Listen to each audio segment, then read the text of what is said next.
کے ساتھ، تو یہ متقیوں کی پہلی علامت ہے۔ پھر متقیوں کی دوسری علامت بیان فرمایا کہ وہ لوگ جو ہیں نماز قائم کرتے ہیں۔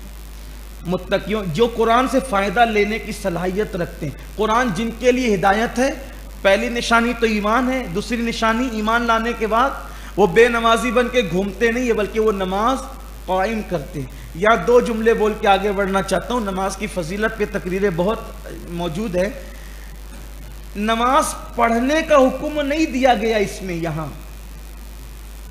نماز پڑھنے کی بات، پوری امت نماز پڑھ رہی ہے اس وقت، 250 کروڑ مسلمان ہیں، سب نماز پڑھ رہے ہیں، کوئی کم کوئی زیادہ، اور نماز پہ توجہ بھی ہے ماشاءاللہ لوگوں کی، مبارکباد ہے۔ لیکن قرآن نے نماز پڑھنے کا نہیں کہا، قرآن نے کہا اقامت صلاح، نماز قائم کرو۔ پڑھنے میں اور قائم کرنے میں کیا فرق ہے؟ پڑھنے میں اور قائم کرنے میں کیا؟ پڑھتے ہیں ہم، قائم کرنے والے، اقامت صلاح، اس کی تشریح میں مفسرین لکھتے ہیں اقامت صلاح کی پہلی شرط کہ جان بوجھ کر کبھی نماز چھوڑتا نہیں ہے، پہلی شرط۔ یعنی سر درد کر دیا، بخار آ گیا، نہیں، بیمار ہے، کتنا بھی بیمار ہے، کھڑا نہیں ہو سکتا، بیٹھ کے پڑھے گا، بیٹھ کے نہیں پڑھ سکتا، لیٹ کے پڑھے گا، اشارے سے پڑھے گا، لیکن جان بوجھ کے وہ نماز نہیں چھوڑے گا۔ اقامت صلاح پہلی چیز۔ دوسری بات، پھر اس اقامت صلاح میں ایسا نہیں کہ جیسے چاہو پڑھ لو۔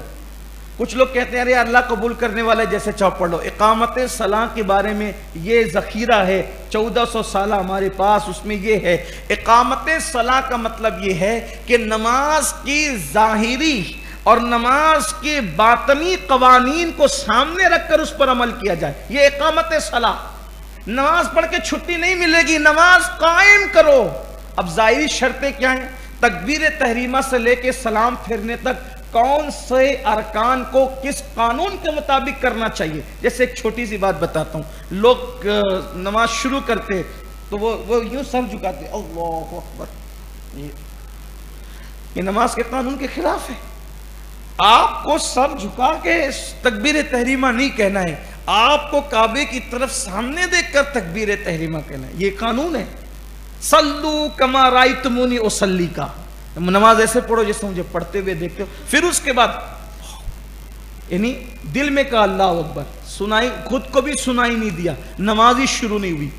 اس لیے نماز سیکھو، اس کے قاعدے کے مطابق، قانون کے مطابق مسائل سیکھ کر نماز پڑھو۔ یہ تو ظاہری شرطیں ہوئی، اور باطنی شرط یہ ہے کہ خشوع و خضوع کے ساتھ یہ منزل ہونی چاہیے، ان تعبد اللہ کأنک تراہ فإن لم تکن تراہ فإنہ یراک، کہ جب تم اللہ کی عبادت کرو تو اس شان سے کرو کہ گویا تم اللہ کو دیکھ رہے ہو۔ یہ بڑی منزل ہے بات، تم اللہ کو دیکھ رہے ہو، یہ شان ہونی چاہیے۔ اور اگر یہ پوزیشن تمہاری نہیں ہے تو پھر یہ کہ اللہ تمہیں دیکھ رہا ہے، اور اللہ تو تمہیں دیکھ ہی رہا ہے۔ تو کم سے کم یہ متقی لوگوں کی نماز اقامت صلاح ہے کہ جب نماز میں کھڑے رہو تو سوچو کہ اللہ مجھے، یہ اقامت صلاح۔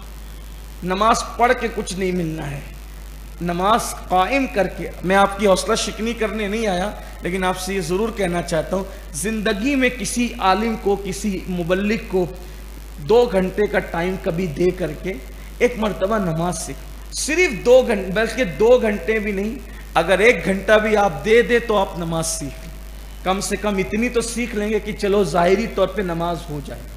کسی دن ہم ایک ایسا پروگرام سیٹ کر لیتے ہیں کہ جس میں آپ اور ہم سب شریک ہو جائیں، اور اس میں پریکٹیکل طور پر ایک بار نماز کی اصلاح کر لیں۔ بلکہ اگر اللہ نے توفیق دی تو اپنے کام کریں گے کہ آخری عشرے میں ہی کسی دن بیان مختصر کر کے ہم تھوڑا سا ٹائم اس پر دے دیں گے تاکہ ہماری نماز درست ہو جائے۔ اللہ کرے ایک بار نماز درست، یہ جنت کی چابی ہے نماز، ساری چابیوں کو اپنے پاس رکھنے کی فکر کرتے ہیں، ذرا یہ بھی چابی، اس کی بھی ذرا فکر کریں۔ تو وہ متقی لوگ وہ ہیں کہ جو نماز کو قائم کرتے ہیں۔